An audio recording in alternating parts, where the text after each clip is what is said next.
নমস্কার বন্ধুরা, এমএসবি সল্টেকে তোমাদেরকে স্বাগতম। আজকে নিয়ে চলে এসেছি বিগত বছর মানে 2024-2025-এর এএলপি এবং টেকনিশিয়ানের কিছু কোশ্চেন, প্রিভিয়াস ইয়ার যেসব কোশ্চেনগুলো হয় সায়েন্সের, সেগুলো থেকে কিছু কিছু তুলে এনেছি। দেখবে কিভাবে এনসিইআরটি বই থেকে লাইন বাই লাইন তুলে তুলে তুলে তুলে কোশ্চেন দিচ্ছে। চলো আমরা প্রথম কোশ্চেন করি। দেখো, প্রথম কোশ্চেন আমাদের সামনেই স্ক্রিনে আছে, চলো সেটাকে সলভ করি। দেখো কি বলছে, যদি একটি বস্তুকে বক্রতা কেন্দ্র থেকে একটি অবতল দর্পণের সামনে ফোকাসের দিকে সরানো হয় তবে প্রতিবিম্বটি ড্যাশ মানে কি হবে। তুমি এই কোশ্চেনটা মুখস্থ করবে ভাই। মুখস্থ করে পরীক্ষার হলে গিয়ে কোনো রকম তুমি মাথা খারাপ হয়ে যাবে, কিচ্ছু বুঝতে পারবে না পরীক্ষার হলে গিয়ে। অর্থাৎ সায়েন্স যখন পড়তে হবে পুরো এনসিইআরটি বেসড করে পড়তে হবে, প্লাস তার সাথে সাথে কনসেপচুয়াল পড়তে হবে। এটাকে কিভাবে সলভ করবা দেখো। বলছে কি, যদি একটি বস্তুকে বক্রতা কেন্দ্র, আচ্ছা বক্রতা কেন্দ্র কাকে বলে ভাই? এই দেখো, এই যে রাউন্ডটা আছে না, এই দেখো এই যে রাউন্ডটা আমি একটা দাগ কেটেছি ছোটো করে, এই রাউন্ডটা যদি টোটাল এরকম ঘুরে আসে, যে মাঝখানে যে সেন্টার হয়, মানে বুঝতে পারছো? দেখো কি বলছে, বক্রতা কেন্দ্র থেকে অবতল দর্পণের সামনে ফোকাসের দিকে সরানো হলো। বলছে বক্রতা কেন্দ্র থেকে বস্তুটি কোথায় সরানো হলো ভাই? ফোকাসের দিকে সরানো হলো। কোথায় সরানো হলো? ফোকাসের দিকে সরানো হলো। এই দেখো, এই যে বস্তুটা দেখো আস্তে আস্তে টুন টুন টুন করে কোথায় সরানো হয়েছে? এই যে ফোকাসের কাছাকাছি প্রায় নিয়ে যাওয়া হয়েছে, মানে ফোকাসের দিকে সরানো হয়েছে। কথা ক্লিয়ার? এইবার তুমি এখান থেকে কিভাবে কোশ্চেনের অ্যান্সারটা খুঁজে পাবা। অপশান পড়ো, দেখো এখন কি আছে। আকার এবং অবস্থান অপরিবর্তিত থাকবে, জানি না। বলছে আকার বড় হবে এবং দর্পণ থেকে দূরে সরে যাবে, জানি না। অসদবিম্ব হবে এবং দর্পণের কাছাকাছি চলে যাবে। আকার ছোট হবে এবং দর্পণের কাছাকাছি চলে যাবে। চলো, এই যে কোশ্চেনের তুমি যখন অপশান দেখবে না, মাথা খারাপ হয়ে যাবে যে কি পড়েছিলাম, মুখস্থ করেছিলাম, এই হবে ওই হবে। না, মুখস্থ কিচ্ছু না, জাস্ট কনসেপচুয়াল পড়বো। জাস্ট কি কনসেপচুয়াল পড়বো। কথা ক্লিয়ার? চলো এইবার দেখো, এখান থেকে গিয়েছে না, এখান থেকে কোথায় গিয়েছে ভাই? এই যে চলে এসছে কি বস্তুটা। সবসময় কি করবা, এই দেখো যে যার উপরে সেন্টার অফ কার্ভেচার মানে সি আর এফ আছে, আর দেখো এইটাকে বলা হয় পি মানে পোল বা মেরু, যেটাকে বলা হয় কি পোল বা মেরু। এই যে লাইনটার ওপরে আছে না, এই যে এই লাইনটাকে বলা হয়, এই যে টোটাল লাইনটাকে বলা হয় কি ভাই? প্রধান অক্ষ। কি বলা হয়? প্রধান অক্ষ। ঠিক আছে, প্রধান অক্ষ কাকে বলে বুঝলে? সেন্টার অফ কার্ভেচার, ফোকাস এবং পোল বা মেরু যার ওপরে সরলরেখা বরাবর থাকে তাকে কি বলা হয়? প্রধান অক্ষ। কি বলা হয়? প্রধান অক্ষ। ঠিক, যখনই কোনো বস্তু কোনো বিন্দু থেকে পুরো ওই প্রধান অক্ষ বরাবর বরাবর বরাবর কোনো রশ্মি যায়, তখন সেটা ফিরে আসে কোথা থেকে? কোথা থেকে? ফোকাস থেকে। কোথা থেকে ফিরে আসে ভাই? ফোকাস থেকে। এই ছোট ছোট টিপসগুলো মাথায় রাখবা, তাহলে কি জানলে? প্রধান অক্ষ বরাবর যদি কোনো রশ্মিকে পাঠানো হয়, এই দেখো প্রধান অক্ষ বরাবর মানে কি একই সমান্তরালে যদি পাঠানো হয়, তাহলে অবতল দর্পণে কি হয়? এটা অবতল দর্পণে ধাক্কা খেয়ে কোথা থেকে ফিরে আসে ভাই? কোথা থেকে ফিরে আসে? ফোকাস থেকে। কোথা থেকে ফিরে আসে? ফোকাস থেকে। তাহলে একটা পয়েন্ট তুমি জানলে। ঠিক আছে, কি করবা তারপর? এই দেখো আমি আর একটা লাল কালারের দাগ টেনে নিয়েছি না, পুরো এইখান থেকে কি করবা, একদম ডাইরেক্ট ফোকাস থেকে নিয়ে চলে যাবা। কি করবা?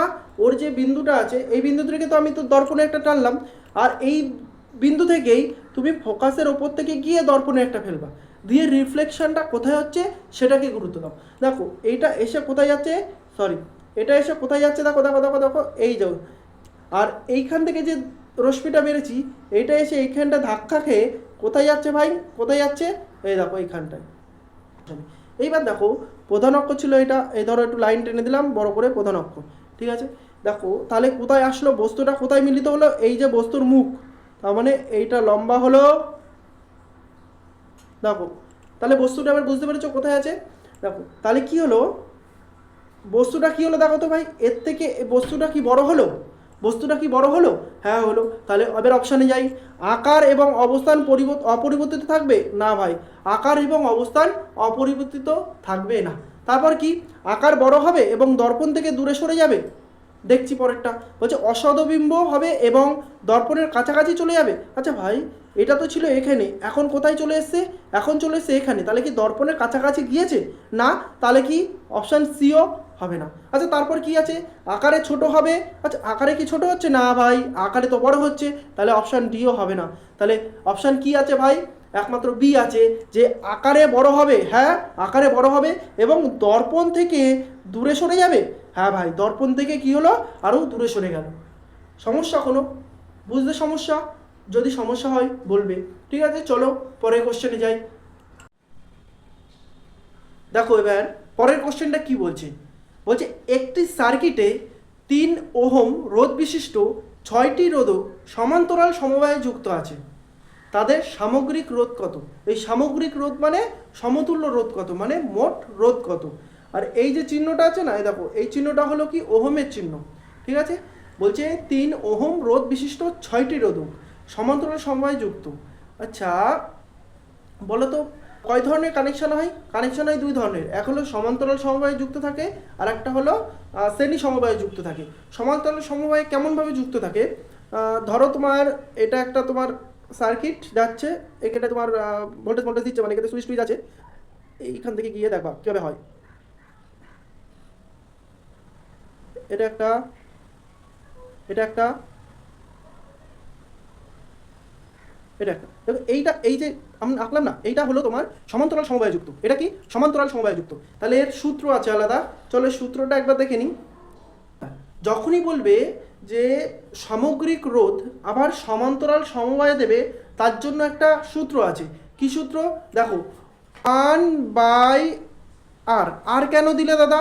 আর হলো রোধ, রোধের ইংলিশ হলো রেজিস্ট্যান্স, তার আর, ঠিক আছে, ইকুয়াল টু, আচ্ছা কত ওহম করে ভাই? আচ্ছা সূত্র করে দিই আগে, 1/r1 plus 1/r2 plus 1/r3। আচ্ছা কয়টি দিতে হবে? কয়টি? 6টি। এরকম করতে করতে করতে করতে 1/r6। ঠিক আছে, এটা হলো সূত্র। এটা কিসের সূত্র? সমান্তরাল সমবায়ে যদি যুক্ত থাকে কোনো কানেকশান, তাদের সমতুল্য রোধ কত হবে তার সূত্র। এবার তুমি যদি অঙ্কটা করো, তাহলে দেখো এখানটায় 1/3 প্লাস 1/3 প্লাস 1/3 প্লাস 1/3 প্লাস 1/3 কটা হয়েছে? 3 আর 2 5 প্লাস 1/3 কটা হলো ভাই? টোটাল 6টা। কেন 6টা? এই দেখো এখানটায় 6টা লিখে দিয়েছে, 6টি রোধ। দেখো এইবার এটা যদি লসাগু করি তাহলে কত হবে ভাই? 3, ওপরে এটা কাটলে 1 1 1 1 1 1, তাহলে টোটাল হবে ওপরে 6, কাটলাম কত হলো ভাই? 2। তাহলে কি পেলাম? 1/r equal to 2। তাহলে আমার কি চেয়েছে ভাই? সামগ্রিক রোধ। এটা হলো 1/r এর মান পেয়েছি। আমরা যদি r এর মান বের করতে চাই, তাহলে r ইকুয়াল টু, এটা উল্টে দিলাম মানে ওটা উল্টে যাবে, 1/2 মানে 0.5 is the right answer. Option number D হবে রাইট অ্যান্সার। ঠিক আছে, যদি বুঝতে না পারো বলো। চলো পরের কোশ্চেনে যাই তাহলে। দেখো এনসিইআরটি বইতে কিভাবে দিয়েছে, এই যে আমি করালাম না পুরো সব, এইটা আমি করলাম, এই যে আমি করালাম, এটা হলো তোমার টেকনিশিয়ান বা এএলপির কোন একটা সেট থেকে তোলা। আগের বারের এই 2025-এ যে পরীক্ষা হলো, সেই পরীক্ষার এএলপি বা টেকনিশিয়ানের কোশ্চেন এটা। দেখো এনসিইআরটি বই থেকে কেমন দিয়েছে, এই দেখো এটা হলো পুরো এনসিইআরটি বইতে ভালোভাবে বলে দিয়েছে। এইভাবে এই যে ছবিগুলো দিয়ে দিয়েছে না, এগুলো খুব ইম্পর্টেন্ট তোমার। এইটা হলো কি? এটা হলো সিরিজ কানেকশন, মানে শ্রেণী সমবায় যুক্ত। এটা হলো কি? শ্রেণী সমবায় যুক্ত। দেখো এটা একটু ভালো করে দিয়ে দিচ্ছি, রেজিস্টার অফ সিরিজ। এটা হলো শ্রেণী সমবায়। শ্রেণী সমবায় কি হয় ভাই? যেটা আমরা এর ক্ষেত্রে 1/r করলাম, সেটা কিছুই না, সেটা শুধু r1 plus r2 plus r3, মানে বুঝতে পারছো? শুধু জাস্ট যোগ করে দাও। যদি বলতো ওখানে শ্রেণী সমবায় যুক্ত, এ দেখো যদি বলতো এইখানটায় শ্রেণী সমবায় যুক্ত, তাহলে 3 ছক 18 হয়ে যেত টোটাল। কথা ক্লিয়ার? আর যদি বলে যে সমান্তরাল, তাহলে সূত্র কি? 1/1/1/1/, এ দেখো 1/1 করে, এ দেখো লাস্টে এই যে 2 এসেছিল না, দেখো এই 2 মেরে চলে আসবে অনেকে, কিন্তু না, এই আর এর মান চেয়েছে, এই আর এর মান কত ভাই? 1/2 হয়ে যাবে 0.5। ঠিক আছে, চলো তাহলে পরের কোশ্চেনে যাই। চলো তারপরে কোশ্চেন কি বলছে দেখো ভাই, বলছে নিচের কোনটি যোজক কলার উদাহরণ নয়। দেখো ভাই প্রত্যেকটা কোশ্চেন বারবার করে বলছি 2025-এর এই যে রিসেন্ট যে পরীক্ষা হলো তার কোশ্চেন। দেখো বারবার বলছি এনসিইআরটি বই তুলে তুলে তুলে তুলে কোশ্চেন দিচ্ছে, গুরুত্ব দাও। তাহলে কি বলছে কোশ্চেন? নিচের কোনটি যোজক কলা, বা এখানে যোগ কলা বলতে পারো, বা কানেকটিভ টিস্যুর উদাহরণ নয়। আচ্ছা, কানেকটিভ টিস্যু অ্যাকচুয়ালি কি এবার বুঝে নিই একটুখানি। কানেকটিভ টিস্যু যেমন ধরো এখানে অস্থি দিয়েছে, অস্থি কি একটা যোগ কলা বা কানেকটিভ টিস্যু? চলো দেখি অ্যাকচুয়ালি কানেকটিভ টিস্যু কাকে বলে সেটা বলছি। কানেকটিভ টিস্যু অ্যাকচুয়ালি কি, যে আমাদের শরীরটাকে পুরো জুড়ে রেখেছে, মানে যোগ করে রেখেছে, তাকে বলা হয় কানেকটিভ টিস্যু। বুঝলাম না? দেখো হাড়ের মধ্যে কি আছে ভাই, ক্যালসিয়াম আর ফসফরাস, এদের একটা ম্যাট্রিক্স থাকে। ম্যাট্রিক্স মানে কি, একটা জালক মতন থাকে যা পুরো হাড়টাকে ধরে রাখে শক্ত করে, তাকেই যোগ কলা বলা হয়। যেমন রক্ত, রক্তের মধ্যে কি থাকে ভাই, রক্তের মধ্যে থাকে প্লাজমা। প্লাজমা নামক একটি তরল পদার্থ, যা রক্তের মধ্যে যে কি কি থাকে, আমাদের সারা শরীরে রক্ত বইছে, তার মধ্যে অক্সিজেন, কার্বন ডাইঅক্সাইড, বিভিন্ন রকম যা ক্যালসিয়াম যা যা দরকার সব কিছু কি ও বয়ে বয়ে কাজ করছে, তাই ওকে বলা হয় কি যোগ কলা বা কানেকটিভ টিস্যু। তরুণাস্থি, তরুণাস্থি কি, এই যে কানের, বুঝতে পারছো, এই যে কানের একটু শক্ত শক্ত হাড় মতো না, এই যে নাকে, নাকে দেখবা বল এসে লাগলো ভেঙে গেল, কেন কি, এই নাকের মধ্যে থাকে তরুণাস্থি। তরুণাস্থি মানে কি, নরম। এবার যখন চিকেন খাও না, চিকেনের লেগ পিসটা বের করে দেখবা ওই সাদা উপরে একটা মাল থাকে, টুক করে খেয়ে নেবে, খরমর করে মেরে দিলে, ওটা কি, ওটা হলো তোমার তরুণাস্থি। ওটাতেও তোমার কি ক্যালসিয়ামের একটা ভাগ থাকে, যা একটা ম্যাট্রিক্স ভাবে নিয়ে নেয়। আচ্ছা, ত্বক কি, ত্বক হলো ভাই একটা আবরণী কলা, যা আমাদের জাস্ট আমাদের শরীরটাকে রক্ষা করে রেখেছে বিভিন্ন বাহ্যিক বিভিন্ন এর থেকে। ঠিক আছে, তাহলে এর মধ্যে কোনটি কানেকটিভ টিস্যু নয়? অপশান বি হলো ত্বক। ঠিক আছে, চলো পরের কোশ্চেনে যাই। ঠিক আছে, দেখো যে এনসিইআরটি বইতে কিভাবে লেখা আছে, এই দেখো, কোথায় গেল, এই দেখো কি বলছে, যোগ কলা বা কানেকটিভ টিস্যু। ঠিক আছে, এই দেখো কি বলছে, রক্ত এক প্রকার কি যোগ কলা। একে যোগ কলা কেন বলা হয়? বলছে এই অধ্যায়ে শুরুতে সম্ভবত দরকার নেই, দরকার নেই। বলছে যোগ কলার কোষগুলো শিথিলভাবে সজ্জিত থাকে, একটু আগে বললাম না, পুরো একভাবে সজ্জিত থাকে, আন্তঃকোষীয় ধাত্রে নিহত থাকে। বলছে জেলি জাতীয় বা তরল বা ঘন কঠিন হতে পারে। বলছে এই ধাত্র মানে যেটা ধরে রাখে না, সেটা কি কি হতে পারে ভাই, যেটা জেলি জাতীয় হতে পারে, যেমন প্লাজমা বললাম রক্তের ভিতরে থাকে, যেমন তরল হতে পারে, যেমন ঘন বা কঠিন হতে পারে। তারপরে কি, যোগ কলার নির্দিষ্ট কাজের সাথে সামঞ্জস্য রেখে ধাত্রের প্রকৃতি ভিন্ন হয়। মানে যেমন হাড়ের মধ্যে কি, হাড়ের মধ্যে তোমার কি তরল দিলে হবে না, হাড়ের মধ্যে তোমার কি কঠিন লাগবে, সেরকম। বলছে রক্তের তরল ধাত্রকে কি বলে ভাই, তরল ধাত্রকে প্লাজমা বলে। বলছে এর মধ্যে লোহিত রক্তকণিকা, শ্বেত রক্তকণিকা, অনুচক্রিকা মানে ভাসমান অবস্থায় থাকে। এগুলো কি ভাসমান অবস্থায় থাকে। রক্তরস বা প্লাজমায় প্রোটিন, খনিজ লবণ, হরমোন থাকে। বলছে কি, রক্ত গ্যাসীয় পদার্থ, পাচিত খাদ্য, হরমোন এবং বজ্র সমূহ দেহের বিভিন্ন অংশে পরিবহন করে। তাহলে কি বিভিন্ন অংশে পরিবহন করে বলেই একে যোগ কলা বলা হয়। ঠিক আছে, ক্লিয়ার? দেখবা এনসিইআরটি বইতে এটা পুরো ভালোভাবে ডিটেলসে দেওয়া আছে, তোমরা একবার দেখে নেবা। কি কি কোশ্চেন এসছে তোমাদের সামনে আমি একবার উপস্থাপন করছি, তোমরা দেখবা আর দেখাচ্ছি যে এনসিইআরটি বইতে আছে কি নেই। সব এখান থেকে তুলে তুলে তুলে তুলে কোশ্চেন করা, আর কিচ্ছু না, কোনো কিচ্ছু করতে হবে না, তুমি শুধু এনসিইআরটি বইটা পড়ো। ঠিক আছে, তারপরে দেখো কি বলছে, অস্থি এক প্রকার কি ভাই, যোগ কলা। ঠিক আছে, বলছে এদের দেহ কাঠামো গঠনের মাধ্যমে বিভিন্ন সহায়তা করে, পেশির সাথে অস্থির যুক্ত রাখে। তার মানে কি বুঝলাম, হয়ে গেল? ঠিক আছে, চলো এই দেখো কি বলছে, ক্যালসিয়াম এবং ফসফরাসের যৌগ দ্বারা কঠিন ধাত্রে নিহিত থাকে। মানে কি, ক্যালসিয়াম এবং ফসফরাস যে বললাম না একটা ম্যাট্রিক্স তৈরি করে, সেটাই বলছে। তারপর দেখো দুইটি অস্থি একে অপরের সাথে এক ধরনের যোগ কলা দ্বারা যুক্ত থাকে, তাকে লিগামেন্ট বলে। লিগামেন্ট কি জানো তো? লিগামেন্ট হলো এই যে ধরো এটা আমাদের হাড়, তো এইখান থেকে গিয়ে এই পাশে একটা জিনিস, মানে এটা দেখবা শক্ত মাল, তুমি যখন চিকেন খাবা তখনও দেখতে পাবা, লেগ পিসটা যখন নেবা না, লেগ পিসের সামনে যে হাড়টা থাকে না, তার ওপর থেকে একটা থাকে শক্ত মতন থাকে, সেটাকে বলা হয় লিগামেন্ট। সেটাও হলো কি তোমার যোগ কলা। ঠিক আছে, লিগামেন্টের মধ্যে ধাত্রের পরিমাণ খুবই সামান্য থাকে, একটি অস্থির সঙ্গে যুক্ত থাকে, মানে একটা অস্থির সাথে আর একটা অস্থি যুক্ত থাকে। ঠিক আছে, এইগুলো ভেঙে ভেঙে ভেঙে ভেঙে পড়বা। এই যে টেন্ডন হলো অপর এক প্রকার যোগ কলা, মানে টেন্ডনও হলো একটা যোগ কলা, মনে রাখবা। এটা অস্থিকে পেশির সাথে যুক্ত রাখে, মানে এই যে অস্থি আছে না, সরি এই যে কি, এটা পেশি, মানে এর ভিতরে যে পেশি আছে, সে পেশির সাথে হাড়ের সাথে যুক্ত রাখে কে ভাই, টেন্ডন। দেখেছো সব একদম ডিটেলস, এখান থেকে সামনের বার কোশ্চেন দেবে যে টেন্ডনের অ্যাকচুয়ালি কাজ কি। ঠিক আছে, চলো তাহলে বলছে টেন্ডন মজবুত ও সীমিত নমনীয় সম্পন্ন তন্তুময় যোগকলা। একে কি বলা হয় ভাই? তন্তুময় যোগকলা। পড়ে নিলে তাহলে টেন্ডনকে কি বলা হয়? ওই কোশ্চেন দেবে কি এদের মধ্যে কোনটি তন্তুময় যোগকলা, দেবে রক্ত, দেবে হাড়, দেবে লিগামেন্ট, তারপর দেবে কি টেন্ডন। তুমি মারবা লিগামেন্ট, দেখবো মজা পাচ্ছ, বাড়ি এসে দেখবা কি করলাম আমি জীবনে। ঠিক আছে, তাহলে টেন্ডন কি ভাই? টেন্ডন হলো একটা তন্তুময় যোগকলা। ক্লিয়ার? চলো পরের কোশ্চেনে যাই তাহলে। দেখো তারপরে কোশ্চেন কি বলছে, নিম্নলিখিত কোনটি একটি অসমসত্ব মিশ্রণকে সবচেয়ে ভালোভাবে বর্ণনা করে? আচ্ছা, মেন ব্যাপার আগে জানতে হবে অসমসত্ব মিশ্রণটা কি বা হেটেরোজিনিয়াসটা কি। তার আগে বলে দিই আমি, মিশ্রণকে কয় ভাগে ভাগ করা হয় ভাই? মিশ্রণকে দুই ভাগে ভাগ করা হয়। কি কি? এক হলো সমসত্ব মিশ্রণ, আর একটা কি অসমসত্ব মিশ্রণ। সমসত্ব মিশ্রণটা কি ভাই?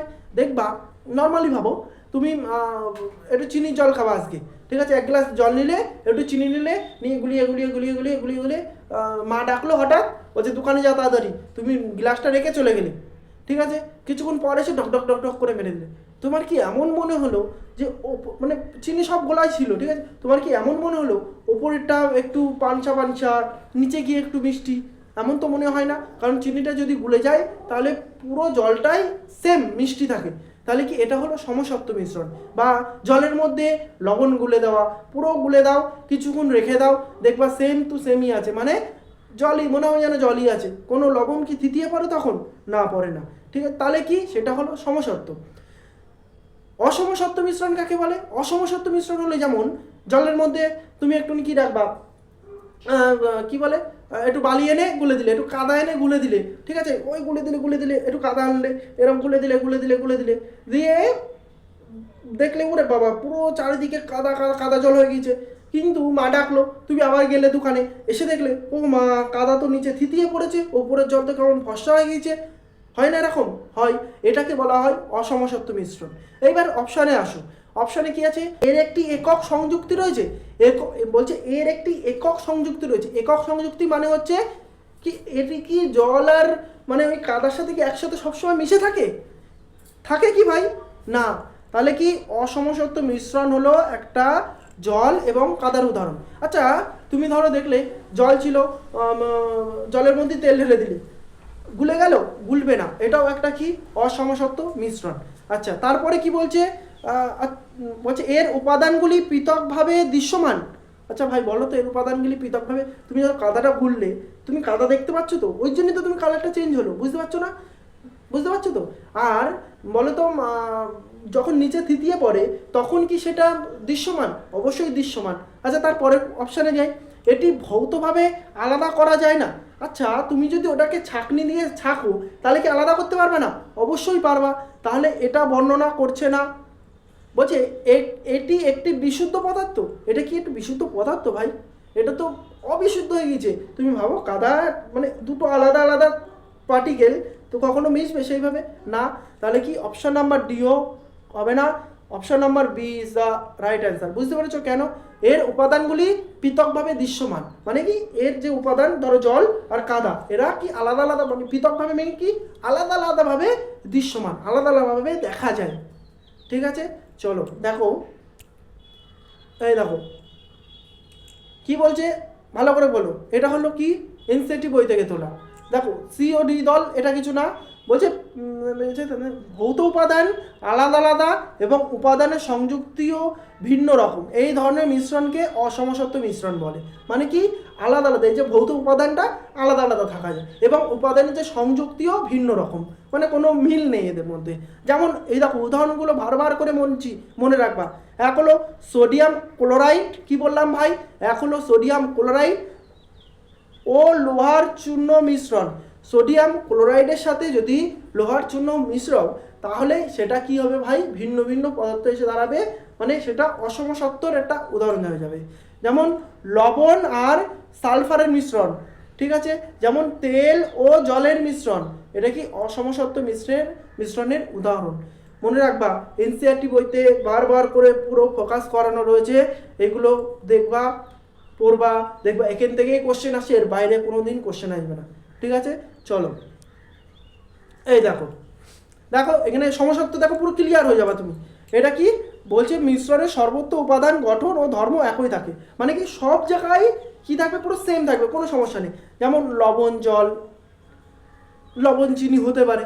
এখানে দেখো যেমন মিশ্রণে বিভিন্ন অংশে উপাদান গঠন ও ধর্ম একই রকম থাকে না, অবশ্যই থাকে না, তুমি বুঝে গিয়েছো আশা করি, যদি তুমি ব্যাপারটা খেয়াল করে থাকো তুমি বুঝে গিয়েছো। তারপর কি বলছে, উদাহরণ যেমন বালি ও জল, উদাহরণ কি বালি আর জল, বললাম কাদা জল বালি জল সব হতেই পারে, ঠিক আছে। তাহলে বোঝা গেল সমসত্ব মিশ্রণ অসমসত্ব মিশ্রণ বোঝা গেল। আচ্ছা তাহলে মিশ্রণকে কয় ভাগে ভাগ করা হয় ভাই, 2 ভাগে, কি কি, সমসত্ব মিশ্রণ আর অসমসত্ব মিশ্রণ, ঠিক আছে। সমসত্ব মিশ্রণ কাকে বলে উদাহরণ তুমি বুঝতে পেরেছো, অসমসত্ব মিশ্রণ কাকে বলে উদাহরণ তুমি বুঝতে পেরেছো।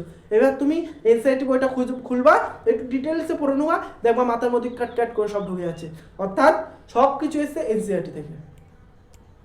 চলো এই দেখো এইটা কি চেয়েছে, পরের কোশ্চেন দেখো, বলছে নিচের কোনটি প্রতিস্থাপন বিক্রিয়া নয়। এইটা খুব ভালোভাবে জানতে হবে যে প্রতিস্থাপন বিক্রিয়া কাকে বলে বা ডিসপ্লেসমেন্ট রিয়াকশন, ঠিক আছে।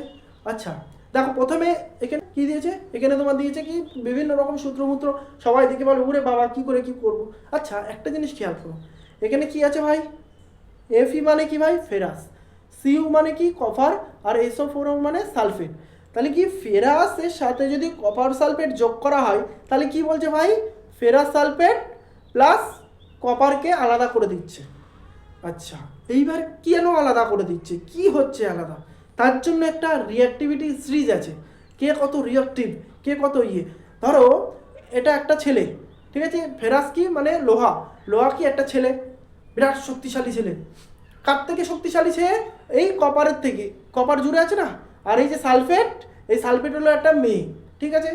এই কপারের সাথে সালফেটের রিলেশন আছে, কি আছে ভাই, কপারের সাথে সালফেটের রিলেশন আছে, কিন্তু ফেরাসের ভালো লেগে গিয়েছে কাকে, সালফেটকে, ওকে নেবে, বলছে না আমাকে লাগবেই যে করে হোক, যে কোনো পরিস্থিতিতে বন্দুক বন্দুক নিয়ে যে করে হোক আসবে, এসে কি করবে, তার মানে কপার, কপার ভালো ছেলে ভদ্র ছেলে, কোনো নেই, কোনো নেই, রিল্যাক্সে আছে, কিন্তু ফেরাস বন্দুক নিয়ে এসছে, বলছে কপার তুই যাবি ভাই, তুই যাবি, তুই যাবি, বলছে কপার বলছে ঠিক আছে ভাই আমি চলে যাচ্ছি, তুই যা পারিস কর। তাহলে কি ফেরাস চলে এলো সালফেটের সাথে কপারকে করে দিল আলাদা।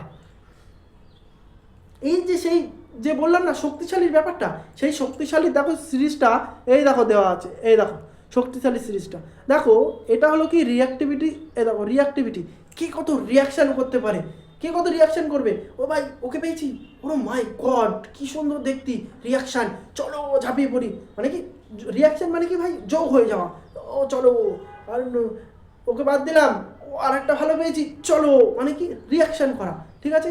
মানে কি ফেরাস কপার থেকে রিঅ্যাক্টিভিটি বেশি, এই দেখো কেন বেশি বললাম, কপার কোথায় ভাই, এই দেখো কপার, কপার দেখতে পেয়েছো, ওটা হলো কপার। আর দেখো আয়রন কোথায় ভাই, এই দেখো, তাহলে কি কপারের থেকে কি, কপারের থেকে, তাহলে কি কপারের থেকে আয়রন কি ভাই রিঅ্যাক্টিভিটি সিরিজে বেশি, মানে ও রিয়াকশান বেশি করে, ওই জন্য কি ফেরাসকে হাঁটিয়ে, সরি কপারকে হাঁটিয়ে ফেরাস ওর জায়গাটা নিয়ে নিল। এটা হলো কি ভাই ডিসপ্লেসমেন্ট, মানে প্রতিস্থাপন, মানে ওর জায়গাকে চেঞ্জ করে দিল, প্রতিস্থাপন মানে বুঝতে পারছো তো, ওর জায়গাটাকে চেঞ্জ করে অন্য জায়গায় পাঠিয়ে দিল, আর ও ওর জায়গায় বসে গেল, কি করলো প্রতিস্থাপন করলো, ঠিক আছে। তাহলে পরেরটাই যায়, দেখো সেমভাবে অপশন নাম্বার বিতে দেখো জিঙ্ক আছে, H2SO4, হাইড্রোজেন সালফাইড আছে, আর এখানে কি জিঙ্ক আছে, দেখো জিঙ্ক সালফাইড হয়ে গেল, জিঙ্ক সালফাইড হয়ে গেল, আর কি হাইড্রোজেনকে আলাদা করে দিল। তাহলে দেখো ভাই রিঅ্যাক্টিভ সিরিজে দেখো, রিঅ্যাক্টিভ সিরিজ কোথায়, zinc zinc zinc zinc zinc, খুঁজে পাচ্ছি নে, খুঁজে পাচ্ছি নে, এই দেখো জিঙ্ক, কি আর কি হাইড্রোজেন কোথায় ভাই, হাইড্রোজেন হাইড্রোজেন হাইড্রোজেন, এই দেখো হাইড্রোজেন, যা এই দেখো হাইড্রোজেন, বুঝতে পেরেছো।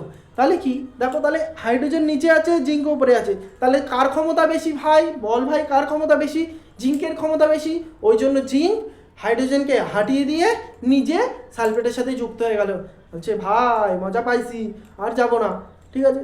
তারপরে দেখো, আচ্ছা তারপরে ডি নাম্বারটা দেখো, সোডিয়াম আর হাইড্রোজেন অক্সাইড, ঠিক আছে, কি হয়েছে NaOH প্লাস H2। আচ্ছা দেখো সোডিয়াম কোথায় আছে ভাই, দেখো পুরো মাথায় সোডিয়াম, বিরাট রিঅ্যাক্টিভিটি সোডিয়াম, আর কি হাইড্রোজেন কোথায় ভাই এখানটায় আছে, তাহলে সবচেয়ে বিরাট রিঅ্যাক্টিভিটি কে, সোডিয়াম, সোডিয়াম হচ্ছে ভাই তাড়াতাড়ি যা সময় নেই বেশি, এ দেখো সোডিয়াম এখান থেকে একটা কি নিয়ে নিল, হাইড্রোজেন নিয়ে নিল একটা, আর অক্সিজেনকে নিয়ে নিল, নিয়ে বলছে ভাই আমি বেঁচে আছি, আমি ভালো আছি, আমি সোডিয়াম হাইড্রোক্সাইড হয়ে গেলাম, যা হাইড্রোজেন তুই ভাই বাড়িয়ে চলে যা। আর দেখো অপশন নাম্বার সিতে কি আছে, HCl প্লাস NaOH। আচ্ছা কি হলো দেখো, HCl প্লাস NaOH কি হলো, NaCl প্লাস H2O, কি হলো NaCl প্লাস H2O। আচ্ছা দেখো হাইড্রোজেন আছে না, আর কি আছে ভাই, ক্লোরিন আছে, ঠিক আছে। আচ্ছা সোডিয়ামের রিঅ্যাক্টিভিটি বেশি না হাইড্রোজেনের, ভাই সোডিয়াম, সোডিয়াম বলছে ভাই আমার তোর ডার্লিংয়ে পছন্দ, তাহলে কি সোডিয়াম কি করলো, সিএলকে নিয়ে নিল, তাহলে কি হলো NaCl হয়ে গেল, আর হাইড্রোজেন চলে গেল কি এই OH এর সাথে, তাহলে হাইড্রোজেন দুটো হয়ে গেল, একটা অক্সিজেন হয়ে গেল, মানে ওয়াটার উৎপন্ন হয়ে গেল। কথা কি বুঝতে পেরেছো? না বুঝলে আবার বলবো, আবার পরে একটা কোশ্চেনে আসছে। এই রিঅ্যাকটিভ সিরিজটা তোমাকে মনে রাখতে হবে, এটা রিয়াকশনের জন্য, কেমিক্যাল রিয়াকশনের জন্য খুব খুব খুব ইম্পর্টেন্ট। এটা এনসিইআরটি বইতে দেওয়া আছে সুন্দরভাবে চার্ট, তোমরা ওটা একটু দেখে নিও। চলো এই দেখো এটা কি এনসিইআরটি বইতে তোমার ডিটেলস। আচ্ছা দেখো এখানে যা যা সব সূত্র দেওয়া আছে না, সব কিন্তু পরীক্ষার ওখান থেকে নেওয়া, same to same, same to same কি আছে তোমার বইতে আছে, এনসিইআরটি বইতে same to same, same to same তোমার সব এনসিইআরটি বইতে আছে। দেখো এটা কি Fe কপারকে হাটিয়ে দেবে, দিয়ে ফেরাস সালফেট হয়ে যাবে, বিভিন্ন রকম দেখো দ্রবণকে প্রতিস্থাপন করিয়ে বসে যায়, মানে জায়গায় প্রতিস্থাপিত হয়ে বসে যায়, ক্লিয়ার। দেখো জিঙ্ক সেম সেম সব পেয়ে যাবে। এই সূত্রটা মনে রাখবা, কি পিবি প্লাস CuCl2, একে পিবি কাকে হাঁটিয়ে দেবে ভাই, কপারকে হাঁটিয়ে দেবে, কারণ রিঅ্যাক্টিভিটি সিরিজ বেশি, হাঁটিয়ে দিয়ে ক্লোরিনকে আসবে, কপার আলাদা আলাদা করে দেবে, ঠিক আছে। চলো আস্তে আস্তে আরও কোশ্চেন আসবে, আমরা আরও ডিটেলস পড়ব। এই দেখো বলছে বায়ুর মাধ্যমে শব্দের বিস্তারের সময় ড্যাশ সেই অঞ্চলে তনুভবন হয়।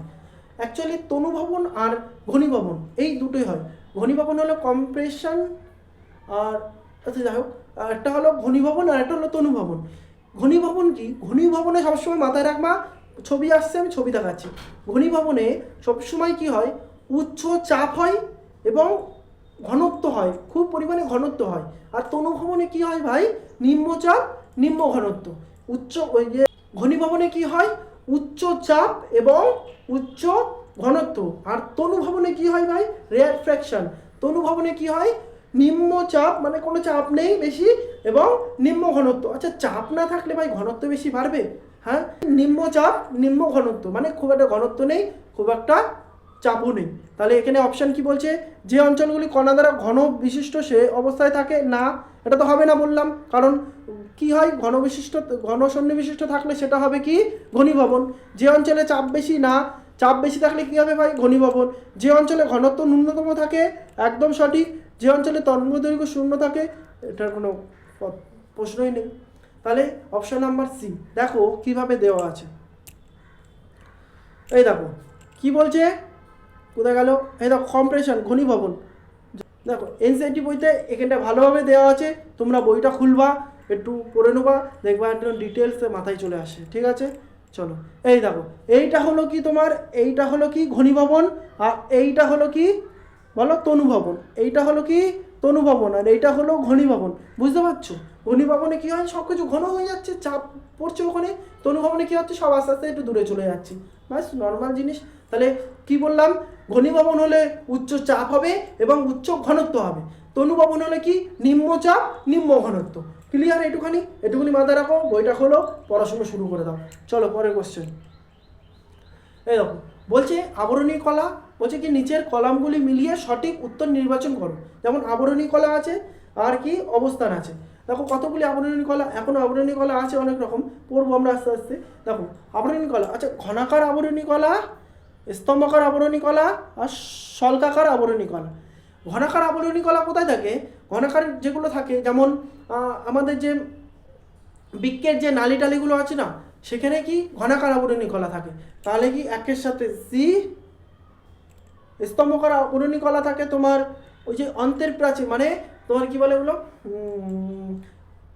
ক্ষুদ্রান্ত আছে না, ক্ষুদ্রান্তের ভিতরে যেসব ভিল্লি বা বিলাই থাকে সেগুলোতে তোমার কি থাকে স্তম্ভাকার আবরণী কলা, মানে অন্ত্রের প্রাচীর। আর শল্কাকার আবরণী কলা হলো ত্বকে। শল্কাকার মানে হালকা পাতলা। ঠিক আছে, চলো তাহলে অপশান নাম্বার কী হবে? 1-এর সাথে সি, 2-এর সাথে এ, 3-এর সাথে বি। বাস, option number B Bombay answer. চলো দেখো, এই দেখো কত বড় করে দেওয়া, দেখো ত্বকরীয়, এই দেখো কি বলছে, ক্ষুদ্রান্তের অন্ত আবরণী মতো দেহের অংশের শোষণ এবং ক্ষরণ ঘটে। এইসব আবরণী কলাকে স্তম্ভকার বা পিলার লাইক আবরণী কলা বলে। কি বলা হয়? পিলার লাইক আবরণী কলা বা স্তম্ভকার। পিলার মানে বুঝতে পেরেছো? পিলার মানে স্তম্ভর মতন দাঁড়িয়ে থাকে। সেগুলোকে কোথায় থাকে? ক্ষুদ্রান্তের মধ্যে। দেখো তারপরে কি আছে? ঘনাকার আবরণী কলা কোথায় থাকে? বৃক্কীয় নালিকার আবরণী, লালাগ্রন্থি নালীর আবরণী তৈরি করে। মানে কি, বৃক্কের যে নালী আছে না, বৃক্কের আশেপাশে যেসব নালী আছে সেই সব জায়গায় কি থাকে তোমার? ঘনাকার আবরণী কলা। অর্থাৎ এইটা পুরোটা ভালো করে পড়বা, এটা এনসিইআরটি বইতে ভালোভাবে দেওয়া আছে, পড়ে নিও। চলো এই দেখো চলে এসছে আর একটা, বলছে নিচের কোনটি একটি দ্বি-প্রতিস্থাপন বিক্রিয়া?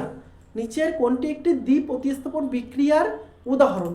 দ্বি-প্রতিস্থাপন বিক্রিয়া কাকে বলে ভাই? চলো এবার আস্তে আস্তে আমরা জানবো। আচ্ছা দেখো, প্রথম অপশানটা কি দিয়েছে? প্রথম অপশান দিয়েছে সোডিয়াম সালফেট, ঠিক আছে, প্লাস বেরিয়াম ক্লোরাইড। কি হচ্ছে? বেরিয়াম সালফেট আর কি সোডিয়াম ক্লোরাইড, ঠিক আছে। আচ্ছা একটা জিনিস তুমি খেয়াল করতে পারছো, সোডিয়াম কি করেছে ভাই? ক্লোরিনকে নিয়ে নিয়েছে, আর বেরিয়াম কি করেছে? সালফেটকে নিয়ে নিয়েছে। তাহলে কি দ্বি-প্রতিস্থাপন মানে দুজনকে স্থাপন করলো। কি করলো ভাই? দুজনকে স্থাপন করলো, যে ভাই আমার জায়গায় তুই যা, তুই জায়গায় আমি আসি, আমার জায়গায় তুই যা, তোর জায়গায় আমি আসি, ঠিক আছে। তারপরেরটা দেখো, তারপরেরটা কি? এই দেখো CaCO3, এটা ভেঙে দুটো যৌগ উৎপন্ন হয়েছে। তার মানে কি এটাকে বলা হয় ডিকম্পোজিশন বিক্রিয়া, মানে বিয়োজন বিক্রিয়া। বিয়োজন বিক্রিয়া কাকে বলে? কোনো একটা ধরো এরকম আছে তোমার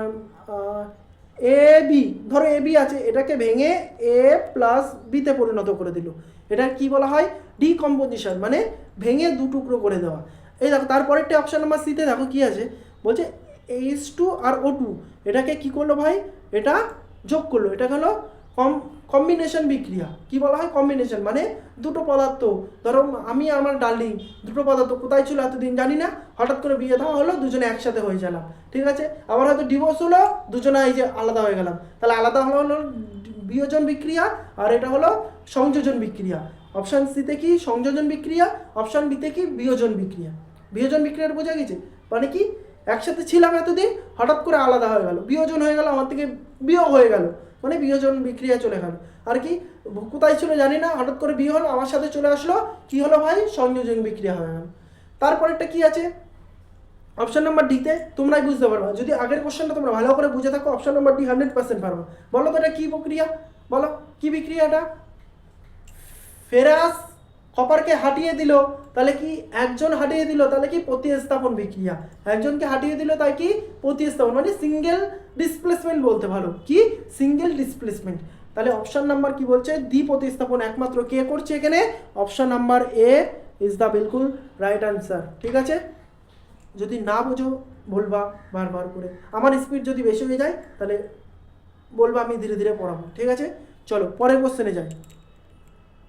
রিঅ্যাকটিভ সিরিজটা বারবার করে বলছি, মনে রাখবা। কি বলছি? রিঅ্যাকটিভ সিরিজটা বারবার করে মনে রাখবা।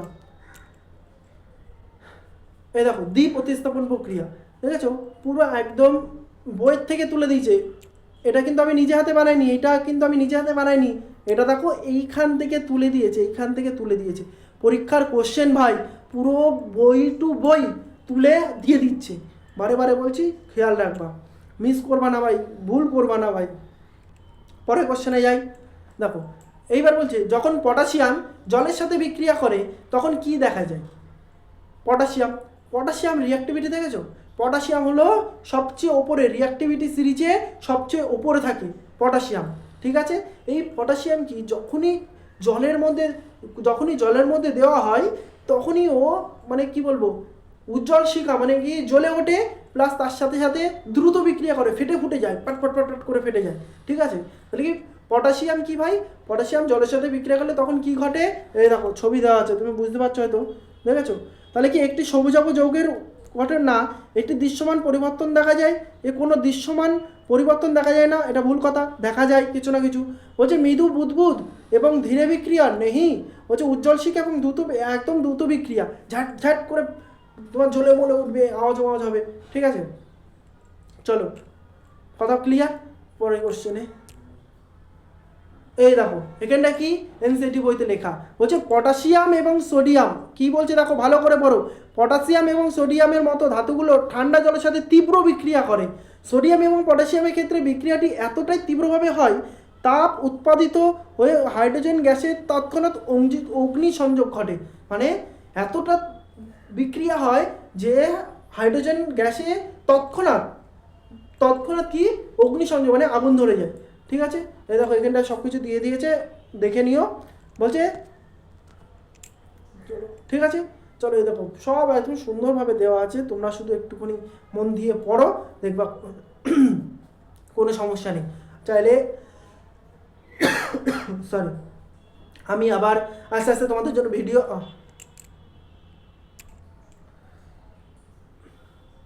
চলো তাহলে যাওয়া যাক পরের কোশ্চেনে। বলছে কিডনিতে তৈরি মূত্র ড্যাশের মধ্য দিয়ে ড্যাশে যায়, যেখানে রেচন মাধ্যমে নির্গত না হওয়া পর্যন্ত এটি সঞ্চিত থাকে। আরে ভাই বলতো আমাদের যে মূত্র কোথায় সঞ্চিত থাকে ভাই, মূত্রাশয়। আচ্ছা মূত্রাশয় কোথায় আছে, এখানে নেই।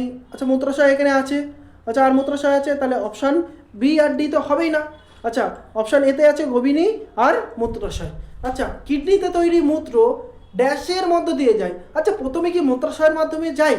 না ভাই, প্রথমে যায় কার মাধ্যমে, প্রথমে কি মূত্রাশয়ের মধ্যে দিয়ে যাবে? নেই, প্রথমে যাবে গভীনীর মাধ্যমে। কার? গভীনী। গভীনী কোনটা? এই দেখো ভাই এই যে দুটো আছে না, এই দুটোকে বলা হয় গভীনী, যেটাকে বলা হয় তোমার ইংলিশে ইউরেটার। কি বলা হয়? ইউরেটার। কি বলা হয়? ইউরেটার। ইউরেটারকে কি বলা হয়? গভীনী, এটাকে বলা হয় ইউরেটার, ঠিক আছে? আর যে মূত্রাশয়, মূত্রাশয় হলো কি আমাদের যে থলিটা, দেখো এখানে মনে আছে এই যে এটা হলো, এটা কি মূত্রাশয়। তাহলে অপশন নাম্বার এ রাইট, তাহলে অপশন নাম্বার এ হলো রাইট অ্যান্সার। কি বলেছে? কিডনিতে তৈরি মূত্র কার মাধ্যমে যায় ভাই? ইউরেটারের মাধ্যমে যায়, এর মধ্য দিয়ে গিয়ে ড্যাশে যায়। ড্যাশে মানে কোথায় যায় ভাই? মূত্রাশয়ে যায়, এবং সেখানে গিয়ে রেচনের নির্গত না হওয়া পর্যন্ত সেটি সঞ্চিতই থাকে, অবশ্যই সঞ্চিতই থাকে। ক্লিয়ার? চলো পরের কোশ্চেনে যাই। দেখো এখানটা সুন্দরভাবে ছবি টবি দেওয়া আছে, দেখে নিও একবার।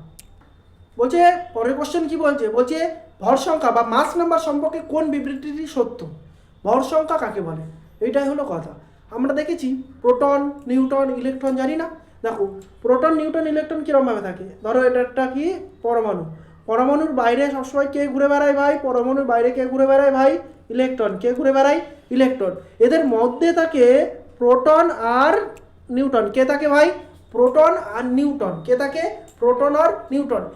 ইলেকট্রন এত হালকা যে ওর কোনো ভূমিকাই নেই, ওই জন্য চারিদিকে ওর মানে ওর কোনো ভূমিকা নেই, ও ভাই ঘুরে বেড়ায় পাগলের মতন, এদিক ওদিক ছুটে বেড়ায়, না আমার জীবনে কিছু নেই ভাই, আমি শুধু ঘুরে বেড়াই। কিন্তু প্রোটন আর নিউট্রন কি ঠান্ডা মস্তিষ্কে চুপচাপ বসে থাকে।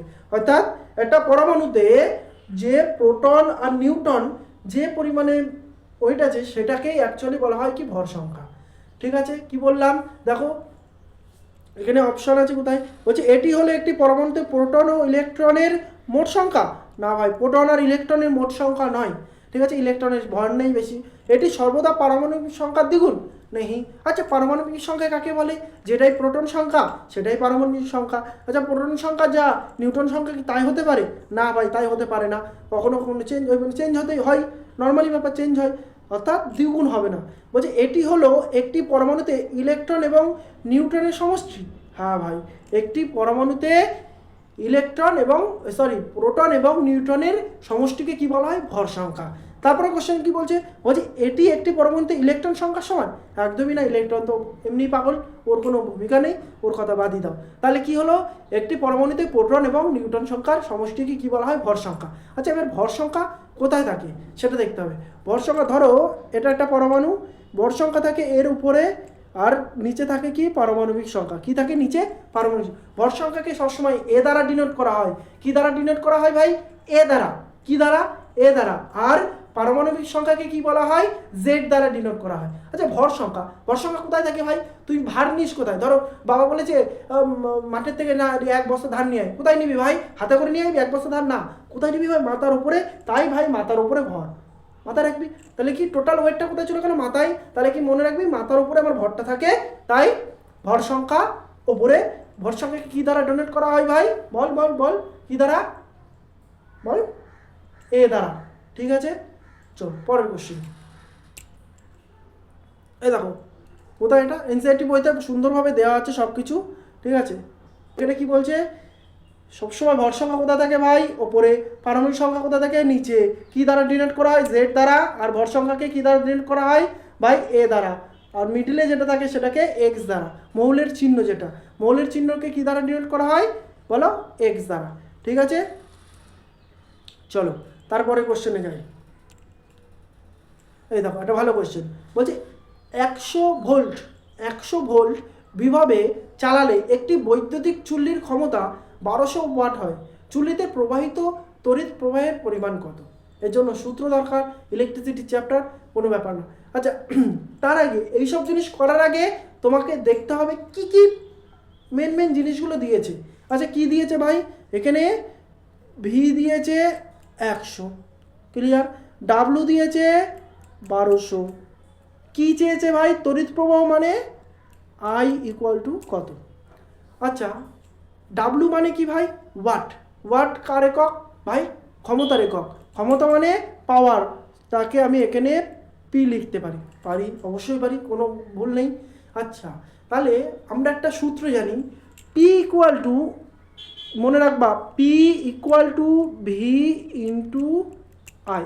পারবে এবার অঙ্কটা, দেখো পি এর মান কত ভাই, 1200। ঠিক আছে, 1200 ইকুয়াল টু ভোল্ট কত ভাই, ভোল্ট 100 ইন্টু আই। ব্যাস হয়ে গেল, 0 কাটো, 0 কাটো, তাহলে কত, আই ইকুয়াল টু 12। তাহলে কি অপশন নাম্বার 12 অ্যাম্পিয়ার। অ্যাম্পিয়ার তড়িৎ প্রবাহের একক কি ভাই, অ্যাম্পিয়ার।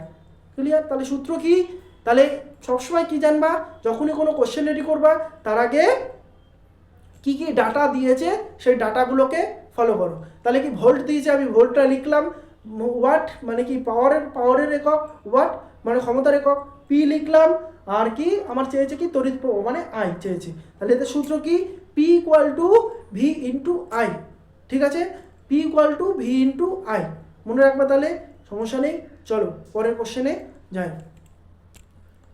এই দেখো এখানটা সুন্দরভাবে দিয়ে দিয়েছে বৈদ্যুতিক ক্ষমতা, ঠিক আছে, সব একদম এইখান থেকেই দিয়ে দিয়েছে, আর কিচ্ছু না।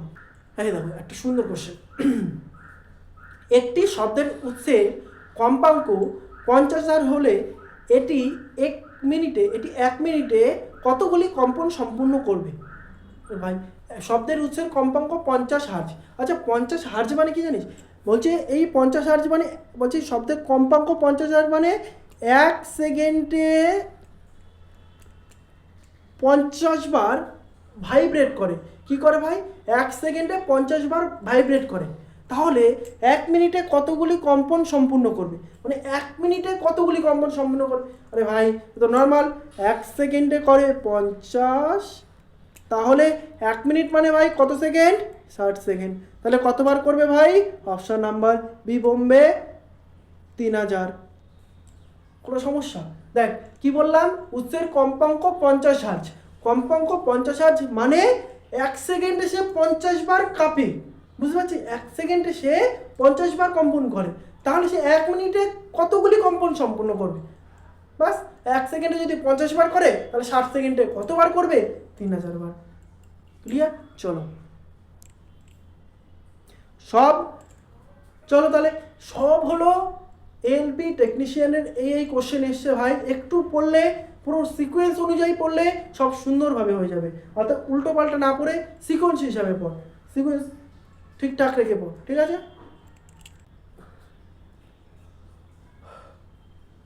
বলছে একটি বর্তনী চিত্রে ভি অক্ষ সহ একটি বৃত্ত দ্বারা নিম্নলিখিত কোণটি বোঝানো হয়। বলছে একটি বর্তনীতে ভি অক্ষর সহ, এই দেখো আমি সাইডে একটা ছবি দিয়েছি, ভি অক্ষর সহ একটি বৃত্ত দ্বারা, মানে একটি বৃত্ত দ্বারা কোনটি বোঝানো হয়? ভোল্টেজ নিয়ন্ত্রক, ভ্যাকুয়াম ডায়োড, ভোল্টমিটার, পরিবর্তনশীল রোধ।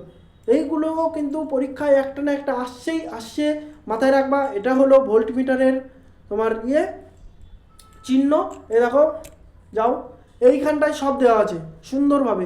এইটা কিন্তু তোমার এনসিইআরটি বইতে আছে, তোমার কিন্তু এটা পড়তেই হবে। এটা জেনে রাখো, নাহলে এটার থেকে কোশ্চেন কিন্তু খুব পরিমাণে আসছে ভাই, খুব পরিমাণে আসছে। বারে বলছি এটাকে গুরুত্ব দাও। কি বলছে? একটি তড়িৎ কোষ এইভাবে থাকবে। এ দেখো ভোল্টমিটারের জন্য কি আছে দেখতে পেয়েছো? সুন্দর। দেখি অ্যামমিটারের জন্য দেখেছো এ আছে ভিতরে। এই দেখো বৈদ্যুতিক বাতির জন্য দেখেছো কি আছে। এইগুলো কিন্তু ধ্যানে রাখবা। এইটাও দেবে খুব তাড়াতাড়ি। সংযোগবিহীন অতিক্রমকারী তার সমূহ কিভাবে যায়? অতিক্রম মানে এরম উল্টে চলে যাবে। চাবি, প্লাগ বা চাবি বা সুইচ বন্ধ থাকলে কীরকম দেখায়, ঠিক আছে? এইগুলো কি? এইগুলো তুমি বইটা খোলো, সুন্দরভাবে পড়ো। বারে বলছি আমি, এক কথা 14 বার বলছি কিন্তু, ঠিক আছে? সব কিন্তু দেবেই দেবে। পরীক্ষা আসছে মানে তোমার পরীক্ষাতেও আসবে। ভেবো না ওরে বাবা আগের বারের মতন এইবার আর হবে না। সববারই সবাই তাই ভাবে, কিন্তু সববারই সবাই গিয়ে সেই ধোকাটাই খেয়ে আসে। অর্থাৎ সেম আসবে, সেমভাবে চলো। পরের কোশ্চেনে চলো।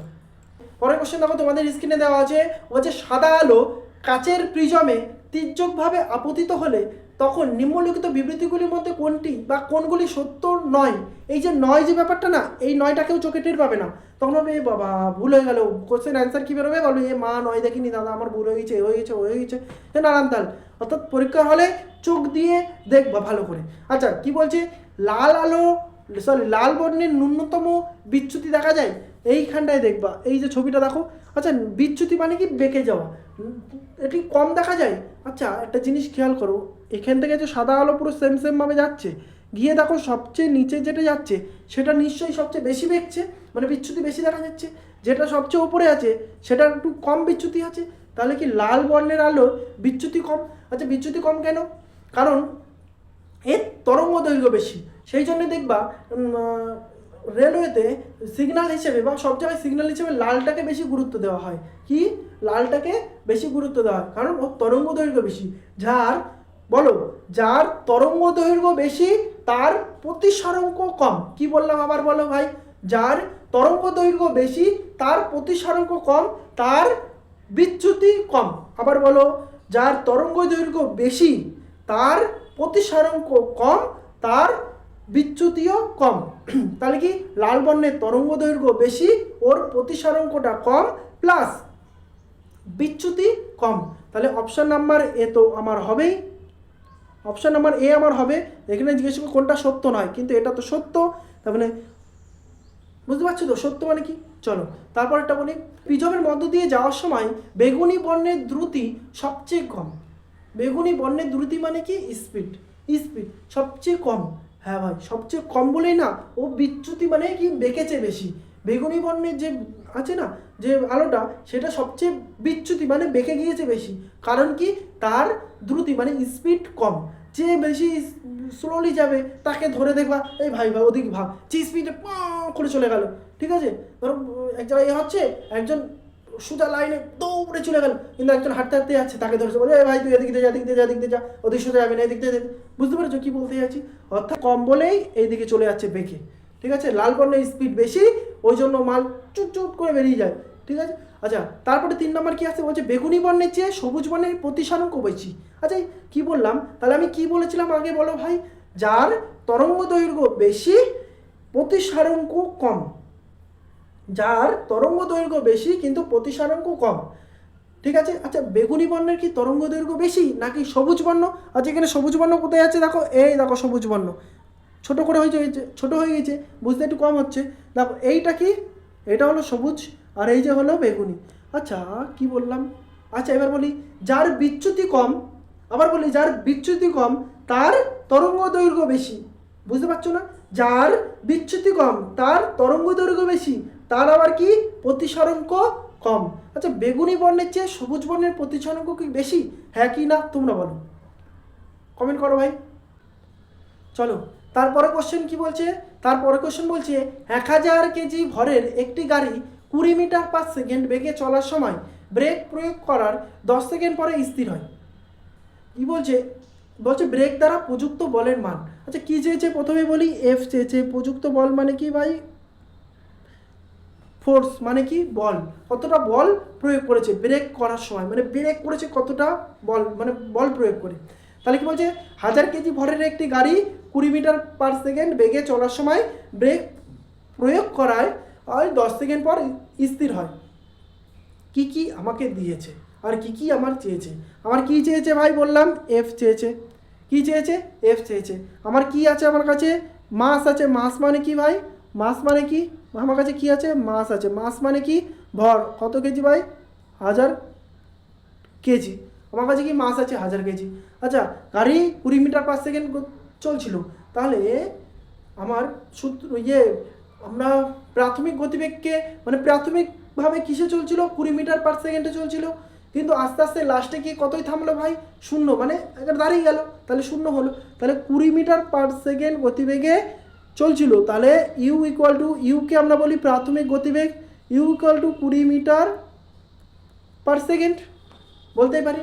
আচ্ছা বলছে টাইম বলে দিয়েছে। আচ্ছা স্থির হয় মানে লাস্টে গিয়ে তো স্থির হয়, তাহলে ভি ইকুয়াল টু কত ভাই? মানে অন্তিম গতিবেগকে আমরা কী দ্বারা ডোনেট করি? ভি দ্বারা। ভি ইকুয়াল টু কত ভাই? 0। আচ্ছা টাইম কত বলে দিয়েছে ভাই? এখানে টাইম বলে দিয়েছে কত? 10 সেকেন্ড। আচ্ছা আমরা কি কি সব ডাটা পেয়ে গেলাম যে আমরা কি কি বলেছে আর কি আমার চেয়েছে। আমার চেয়েছে বলের মান কত। আচ্ছা এফ, বলের মান যদি বের করতে চাই তাহলে বলের সূত্র কি ভাই? F equal to M A. আচ্ছা আমার কাছে তো এম এম আছে, মানে মাস তো আছে, মাস আছে, কিন্তু এ তো আমার কাছে, মানে অ্যাক্সিলারেশন তো আমার কাছে নেই, বা ত্বরণ তো আমার কাছে নেই। তাহলে ত্বরণকে আমার আগে বের করতে হবে। ত্বরণ বের করার সূত্র কি ভাই? এ ইকুয়াল টু, দেখো A equal to V minus U by T. A equal to V কত ভাই? ভি 0 মাইনাস ইউ কত ভাই? 20 বাই টি কত ভাই? 10 ইকুয়াল টু 20 মাইনাস 20 বাই 10 হলে -2 হলো কি? -2 কি ভাই? ত্বরণ। কি ভাই? -2 হলো ত্বরণ। এটাকে মন্দনও বলা যেতে পারে। আচ্ছা সূত্র কি ভাই? F equal to M A. আচ্ছা বসিয়ে দাও। এম কত ভাই? 1000, আর এ কত ভাই? -2। তাহলে কত হলো ভাই? -2000। কী দেবো ভাই? নিউটন। কেন নিউটন দেবো? কারণ বলের একক কি? নিউটন। বাস option number B is the বিলকুল রাইট অ্যান্সার হয়ে গেল, -2000 নিউটন। ঠিক আছে, তাহলে চলো পরের কোশ্চেনে। বুঝতে পেরেছো কী করলাম? প্রথমে বের করে নিলাম আমার কি কি চেয়েছে, প্রথমে সেটা আমাকে ধ্যান দিতে হবে। চেয়েছে আমার বল, বল মানে এফ, এফ ইকুয়াল টু আমরা সূত্র জানি F equal to M A. আমার কাছে এম আছে কিন্তু এ নেই, তাহলে আমাকে আগে বের করতে হবে কি? এ। এ বের করতে গেলে কি সূত্র আছে? A equal to V minus U by T. এটা হলো ত্বরণ বের করার সূত্র। ত্বরণ বেরোলো, বাস। তারপরে চলো বলছে একটি সমসত্ব মিশ্রণের দ্রবণের কণাগুলি সাধারণত ড্যাশ হয়, ড্যাশ হয়। বলছে খালি চোখে দৃশ্যমান। বলছে সমসত্ব মিশ্রণ মানে চিনি আর জল। চিনি ভালো করে গুলে দিলে দিয়ে রেখে দিলে তুমি কি দেখতে পাবা চিনি ঘুরে বেড়াচ্ছে? না। বলছে 1 mm এর থেকে কম, 1 mm থেকে কম। দেখো এখানটায় সুন্দরভাবে লেখা আছে দ্রবণ হলে একটি সমসত্ব মিশ্রণ। দ্রবণের দ্রাব্য কণাগুলি ব্যাস 1 ন্যানোমিটার থেকেও কম হয়। কি হয় ভাই? 1 ন্যানোমিটার থেকেও কম হয়। দেখো এখানে কি আছে? 1 ন্যানোমিটার থেকেও ভাই কম হয়। Option number B. চলো একবার পড়ে নাও। বলছে দ্রবণের কণাগুলি আকার খুব ছোট বলে তারা দ্রবণের মধ্য দিয়ে অতিক্রান্ত আলোক রশ্মিকে বিচ্ছুরিত করতে পারে না। তাহলে কি বুঝলে? সমসত্ব মিশ্রণ কি করতে পারে না? আলোক রশ্মিকে বিচ্ছুরিত করতে পারে না। সেই জন্য আলোক রশ্মির গতিপথ দ্রবণের দৃশ্যমান হয় না। মানে ওর মধ্যে যদি টর্চ জ্বালো তাহলে ওর মধ্যে তুমি দেখতে পাবে না যে টর্চের আলোটা যাচ্ছে, কিন্তু বাইরে থেকে আবার পেয়ে যাবে। কথা ক্লিয়ার? আশা করি বুঝতে পেরেছো। চলো আজকে এই পর্যন্ত থাক। যদি ভালো লাগে তাহলে কমেন্ট করো, আমি আবার কিছু কোশ্চেন নিয়ে আসবো যা শুধুমাত্র এই বছর 2025-এর এএলপি এবং টেকনিশিয়ানের জন্য, আগের বছর 2025 এবং 2025-এ এএলপি এবং টেকনিশিয়ানের জন্য তোমার নতুন নতুন যে কোশ্চেন আসছে সেগুলোকে ডিসকাস করে দেবো। এনসিইআরটি বইতে কীভাবে কী পাবা সব কিছু চলে আসবে।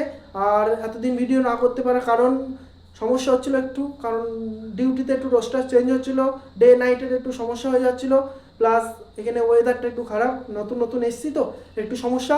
যাই হোক মানে গুছিয়ে নিও, ভালো লাগলে কমেন্ট করো, একটু জানিও যে এরকম কোশ্চেন তোমাদের জন্য আনবো কি আনবো না, একটু বলো। ঠিক আছে, চলো, নমস্কার, ভালো থাকবেন, ভালো থাকবেন, ভালো থাকবেন, সুখে থাকবেন, চলো, বাই বাই।